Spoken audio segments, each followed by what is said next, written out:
Hello, everybody, and welcome to another episode of the podcast. I have with me another very special guest coming from Nigeria. It's called Kosy Anthony. So, how are you? Hello, guy. I'm cool. How about you? Yeah, I'm cool as well, and we can be cool together during the conversation. Yeah. Okay. So, can you tell me a little bit about yourself before we begin? Okay. Like Guy has already mentioned, I'm Kosy. Um, before I continue about that, I would like to tell a joke. I met a friend of mine who told me that my name sounds like the cozy of Cozy. So Mm-hmm. I was trying to explain to her that Kosy is short for Kosisochukwu. I am Igbo by nature from Nigeria. So far, so good. I studied philosophy in a Catholic institute. I'm graduating from philosophy last year. I'm also music inclined. I play saxophone, I play the piano.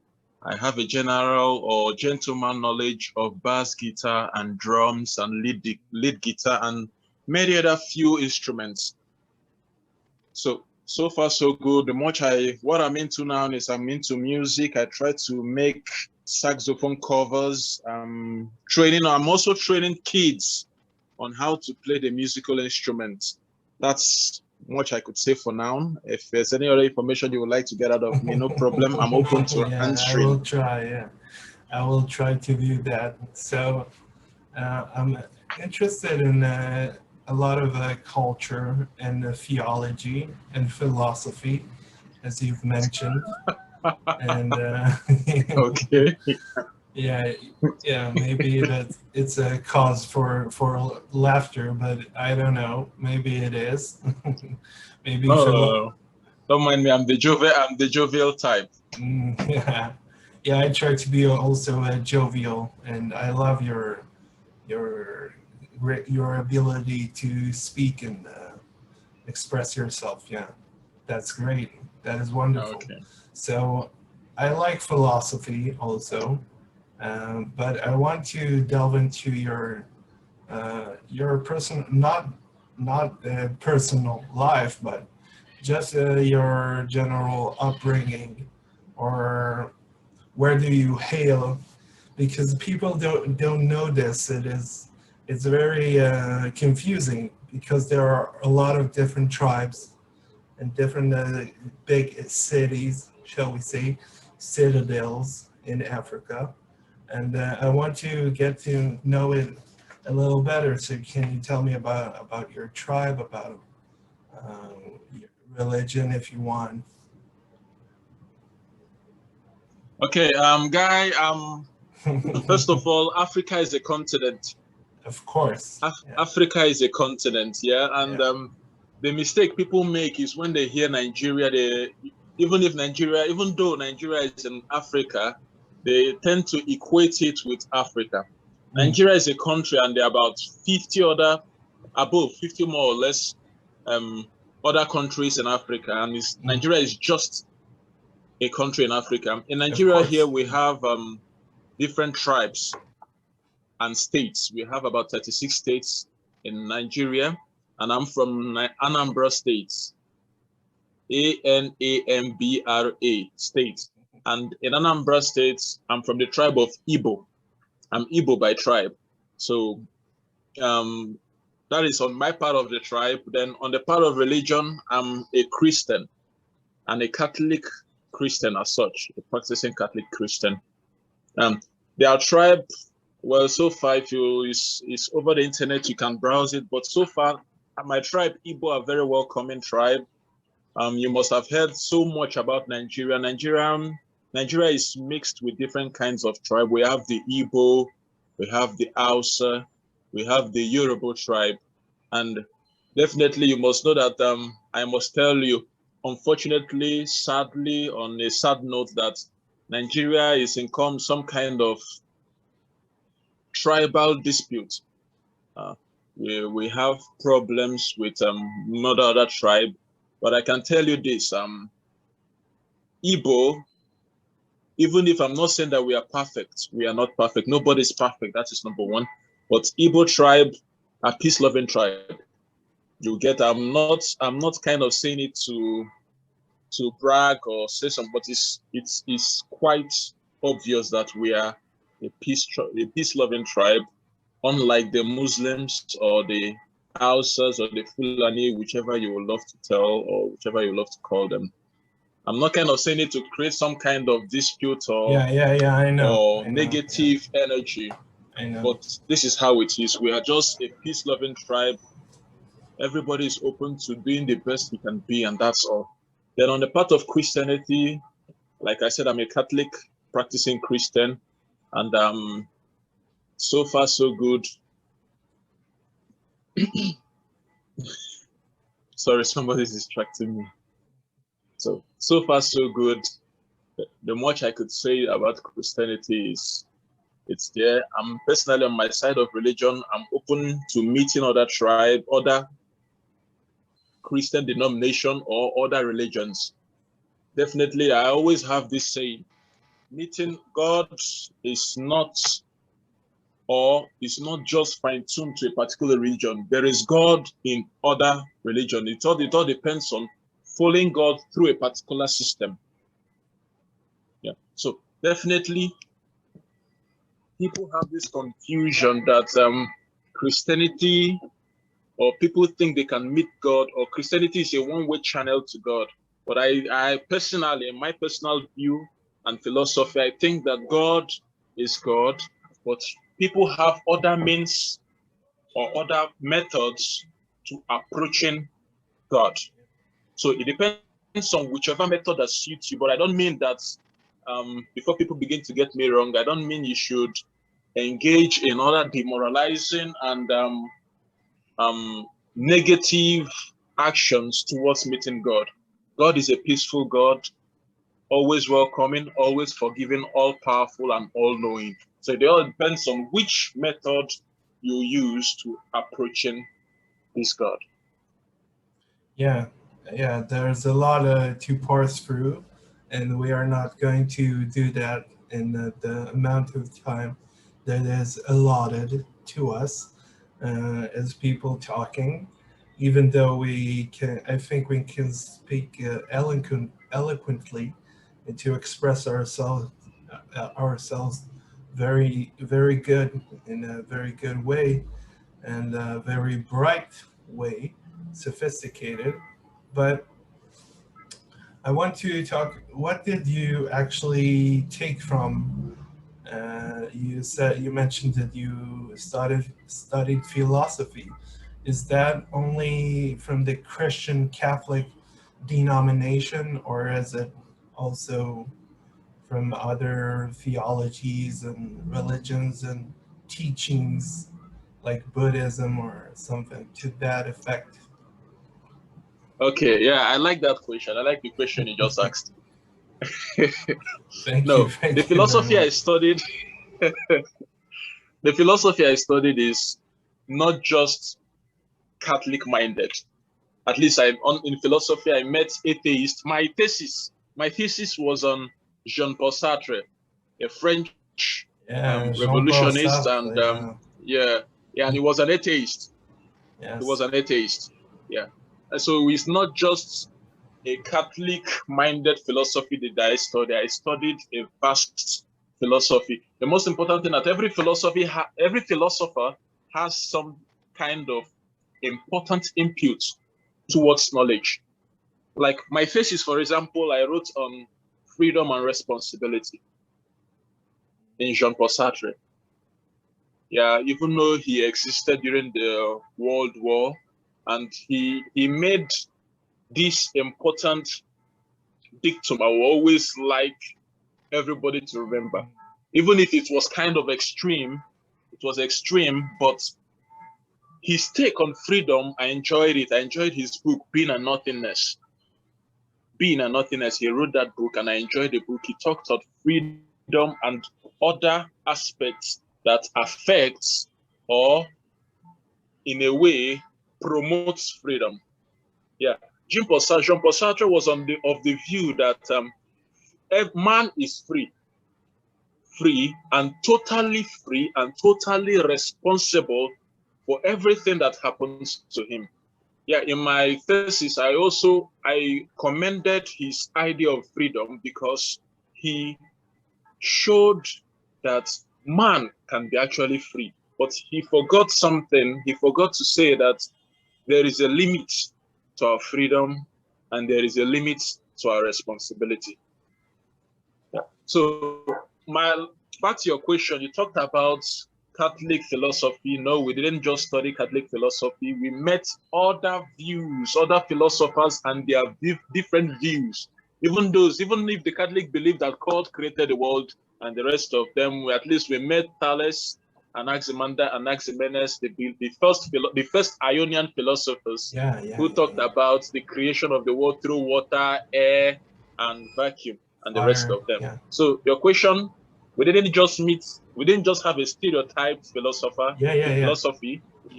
We met different vast philosophers and the different, both atheists, Buddhists, at least the much we could study on our own, we met them. Yeah. So from studying all those different religions and philosophies and teachings, where do you put your eggs in the basket, shall we say? Where is the most, I don't know, maybe persuasive teaching, or the most reliable that you can glean? The most reliable. That's a tricky one. Most logical, shall we say? Okay, most logical. Philosophical terms, yeah. Okay, I met what's his name? I can't remember his name. He wrote. If I can't remember his name, he wrote the God Delusion. He wrote the book called the God Delusion. Yeah, Christopher Hitchens. No, Dawkins. Richard Dawkins. Richard Dawkins. Was it Richard Dawkins? I know the surname Dawkins also. He wrote the God Delusion. You met Richard Dawkins? No, I didn't meet him. I read his book, The God Delusion. I remember the name of the book. The God Delusion was the name of the book. Yeah. Even if he had strong arguments, strong logical arguments against religion. Yeah. But I enjoyed that book, even if he had, they were so. But what I want to say before I go into that God Delusion book, I enjoyed that book, and one other book, what's the name? Written by Edmund Russell. So what I want to say is that whichever philosopher whichever philosopher that made some proponents or some logical arguments, there are always loopholes for criticisms. Yeah. Whatever you propound, whatever kind of philosophy you think of propounding or proposing, you end up getting criticized. That's one thing about knowledge. But what I enjoyed most was this God Delusion. God Delusion, he proffered so many logical arguments against the existence of God. Yeah, even if I ended up criticizing the much I could criticize, I enjoyed the book because it showed a lot of logical arguments, strong one for that matter, logical arguments against God and against religion. Yeah, but at the end of his life, the name is what I'm trying to remember. Dawkins, I could remember Dawkins. Yeah. Dawkins. Yeah, the surname, someone Dawkins. So at the end of his life, he was converted anyway. I researched about him. I found out he was converted and a Catholic as such. Yeah. So far so good. Back to your question. The one of the philosophies I enjoyed was the God Delusion, written by someone Dawkins also. Yeah. I'm not certain anymore because you've confused me. You confused me enough that I don't know anymore. But it doesn't matter. So recently I got got some kind of a little hobby. I delved into the teachings of the Buddhist monks and monasteries and stuff like this. That take the teachings of the Buddha, all the different sayings, maybe the Four Noble Truths and all that kind of Truth. yeah, philosophy. So, do you have any take from studying whatever you studied about Buddhism? Well, the much I could study about Buddhism was the belief in Buddha. Yeah, I knew that at least from the study I met, even if I don't know how correct it may be, that Buddha once existed in a human form. So, but one thing I must say about any of this religion is the love of peace. Any religion that promotes peace, that promotes communism, not communism, that promotes peace and prosperity and promotes interpersonal relationship amongst men, I find that religion interesting. Yeah, Yeah, because whichever it's kind of against nature to want to promote a religion that promotes bloodshed. yeah, That's my take. Whichever religion that promotes peace, that promotes relationship amongst persons, that's a religion worth taking. Even if I'm a Catholic, some Catholic may kind of like criticize me for saying that, for promoting other religion, but that's my take. That's my personal view. I'm entitled to a personal view. My personal view is whichever religion that, and Buddha is one of them, promotes peace and in a way promotes interpersonal relationship among men, it must be upheld. That's for me. That's my take. yeah. There is a central belief in Buddhism. There are a lot of different perspectives, and I'm not True. holding down to any one perspective. I'm just saying from what I learned. I'm not objective. I don't know a lot of things about Buddhism, but I learned a little bit, a little bit. Um, from what I gather, the main mantra or the main, shall we say, source of all of Buddhism is the idea of suffering. Suffering the human, the human tolls, like Hamlet said, suffering the slings of arrows of outrageous fortune. So, like, no, I lost. I'm sorry, I lost my train of thought.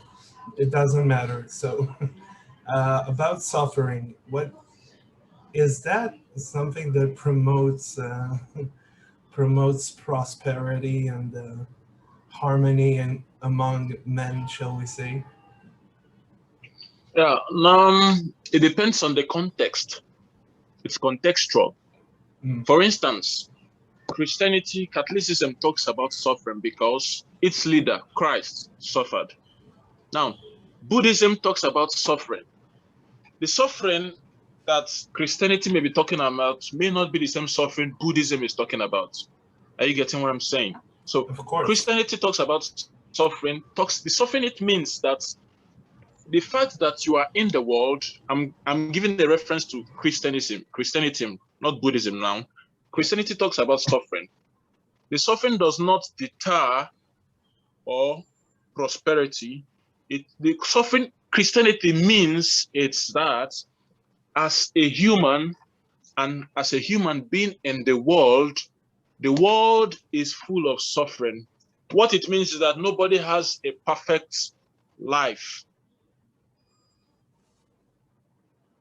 Your suffering is your cross because you believe in God and you believe in Christ who got sent And Christ suffered. Suffering, he means, is the suffering he met on the way to Calvary and on the way to the cross.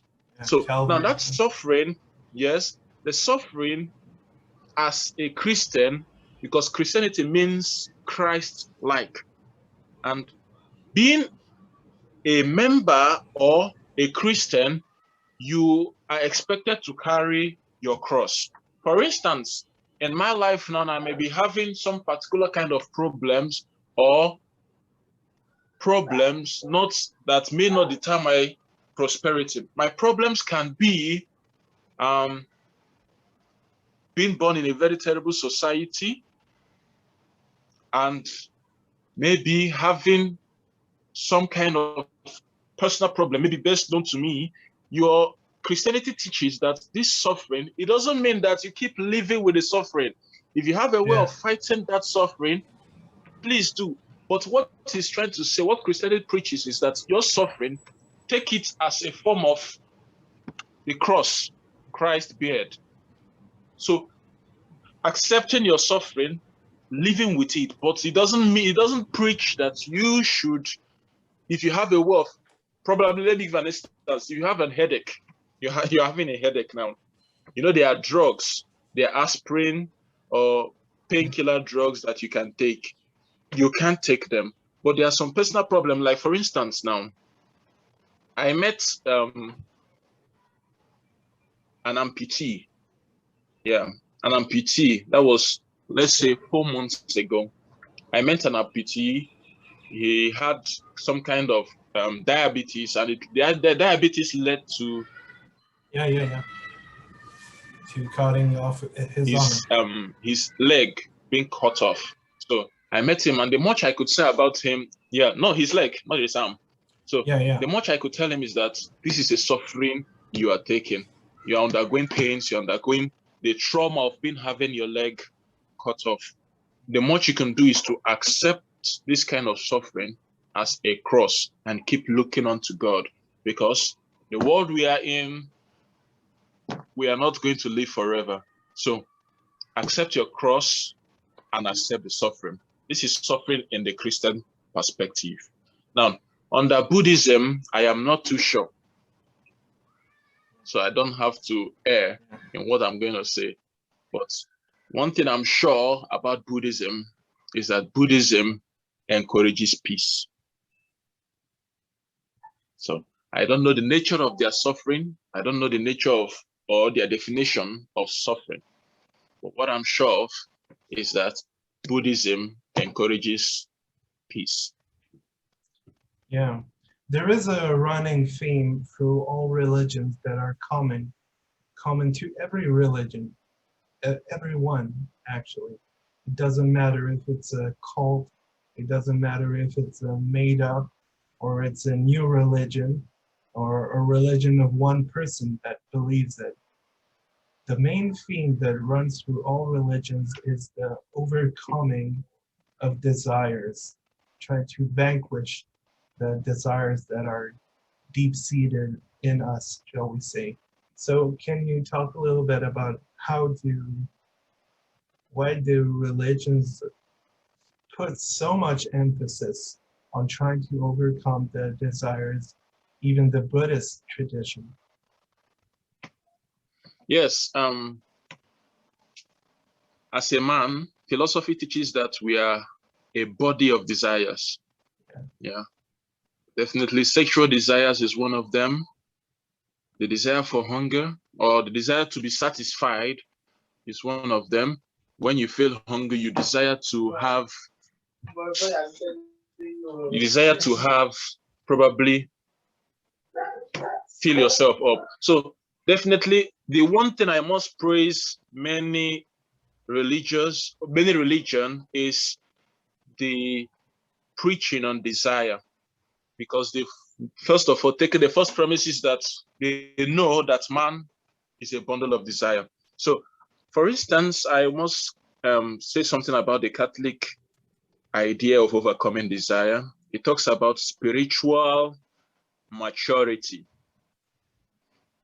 because our flesh is, like I've said, is a bundle of desire. What's the spiritual maturity? The Christianity talks about is getting to that level of maturity where you can tell yourself, I will not do this. For instance, we are in a world where sexuality is being upheld, or the idea of sex is being upheld. So Christianity talks about or encourages its members, or the members all over the world, to try to see if they can keep growing in spiritual maturity. And even if, because as humans, we can make mistakes, we can make mistakes, we can fall into the prey of our desires, and maybe for instance, I'm with a woman and we end up having sex. It has made provisions to get yourself cleansed, both spiritually and medical wise, physically, through the method of confessions. We have what we call confessions, where you go to the Catholic priest and pour out your sins. Those sins are sometimes the guilt. And after absolution, the priest confesses you and blesses you. You have this fulfilled mind that you are free from those sins, that God has actually forgiven you. But what I must say is that most of our religions, or the Christian denominative religions, have this idea, and they know that man is an embodiment of desire, and having that desires clocking around you, it encourages us that we should have to attain, or we need to attain, spiritual maturity to enable us overcome the desires of the flesh. Even the Bible makes mention of it, talking about that there are two natures in man. Going to, I think that should be First Corinthians chapter 7, from verse that should be Galatians chapter 5, not 7. Galatians chapter 5 made mention of the two natures in man, the human nature and the spiritual nature.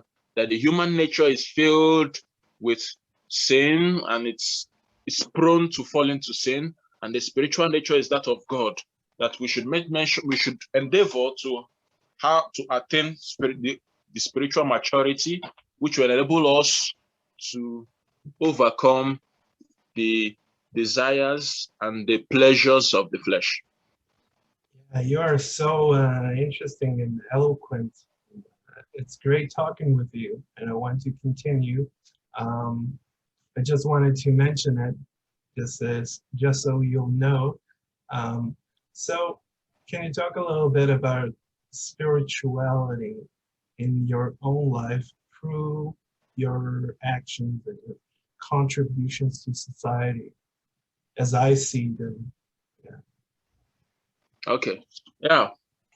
Now, spirituality, it's a topic of great confusion. Why I say so is because people think that, for instance, when they say somebody who is spiritual, for instance, in the Catholic setting, then I don't want to, before going into other religions. Yes. First of all, spirituality in Christianity, or in Christianity, is quite different from spirituality in Islam. It's also different from spirituality in Judaism. It's also different from spirituality in many other religions. For instance, the Catholic religion or the Christian religion, they think that spirituality is someone who prays a lot, or who communes with God a lot. But I think that is a wrong idea of spirituality. Spirituality, for me, and from the much of the studies I have gathered, that it's more spirituality is, it may not be Christian spirituality. It can be any kind of spirituality. But spirituality is when your actions, your words, and your experience are in line. So when for instance, somebody could be praying, could be a very good prayer. You could be a very good person who prays a lot, but his actions or her actions are quite different from what he or she professes. So that is where we have a very big error, and I can't call that person a spiritual person. Somebody who is spiritual is someone whose actions, words, and experiences are in line. So her actions shows what she thinks and what she believes in. Some people, what they believe in is not quite what they are professing. And we have majorly this problem in Christian religion. You see some people, a lot of people, they say they go to church, yes. They say they believe in the forgiveness of sins, yes. They say they believe in peace, yes. But do their actions show these things that they believe in? No. I can't call that person a spiritual person. So for me, now you asked the question, you said it's subjective. That's personal for me. Now, in my life, I believe in that people make mistakes and people deserve a second chance. Now, the God I know I serve gives people second chances. Now, he forgives sins and believes that everybody should have a second chance. I, on my own, personally, I believe that people make mistakes and people err, but I believe that they should also have the right to earn forgiveness. They should be given second chances. It should be given the benefit of doubt that they will not do whatever they did that offended their neighbor. So I believe that finally, to conclude, I believe that spirituality, actions, experiences, words should be in line. Yeah, there is just so much that a remission of sin can get you, because there are some things that are unforgivable.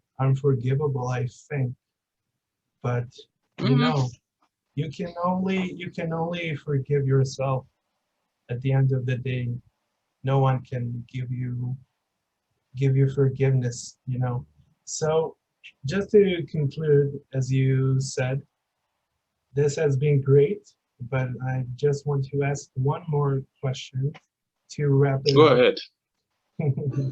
Thank you. So about your voluntary work, shall we say, with the children who are playing music. So how does music play a part in your spiritual life and your contribution to society and volunteering? How does that play a role? Okay. Yeah. This academy, it's called St. John Paul Music Academy. That's the name anyway. It's how it started. Personally, I told you I play piano, I play the keyboard and varieties of other instruments, even those which I have a gentleman knowledge. I'm not a master at some of them. Some I'm a master, some I'm not. Just a gentleman knowledge in them. I think first of all, music is a way of expressing a feeling. Yeah. You have a feeling, you want to express it. Music is also a way of communication. It may not be the kind of communication people think, but somebody wants to communicate to you. He can communicate to you through music. Yeah.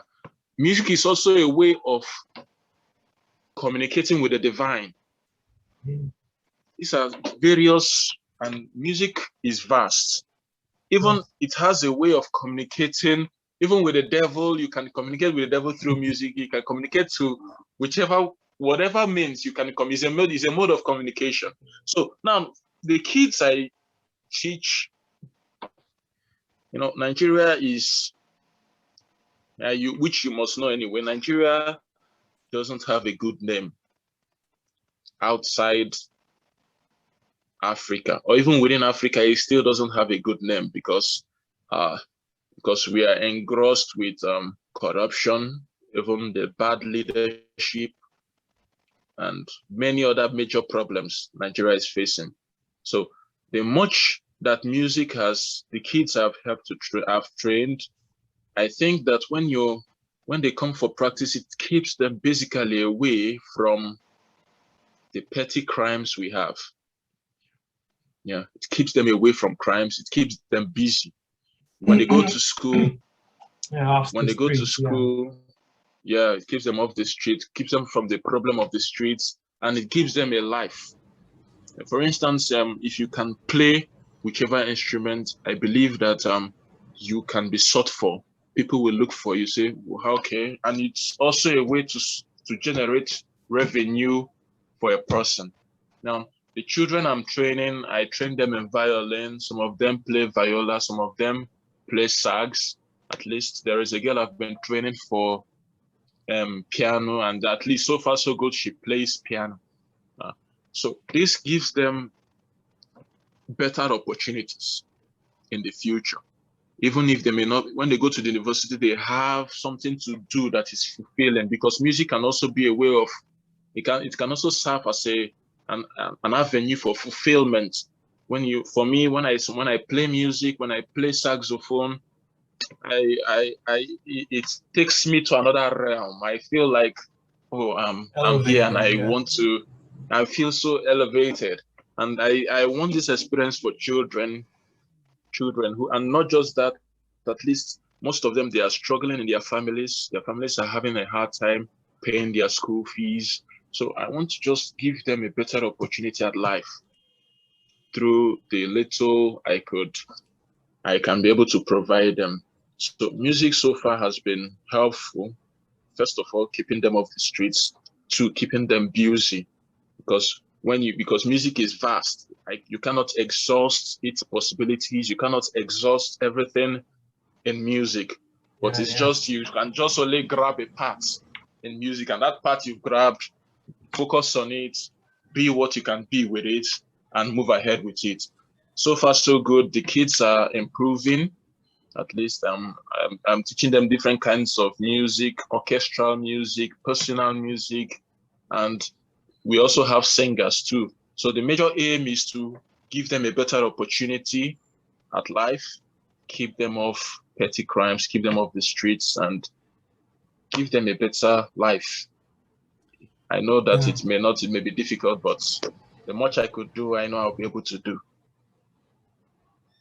You are an exceptional person, I think, extraordinary in all your different talents and abilities, and your willingness and your understanding to try to connect with other people, to try to understand yourself, to try to contribute to your society. And it is an inspiration for me, and I think we are going to have a lot of different things to talk about in the future. Yeah, I hope so. Thank you so much. Thank you so much, Guy. Bye. Thank you for watching. Bye-bye. Bye-bye.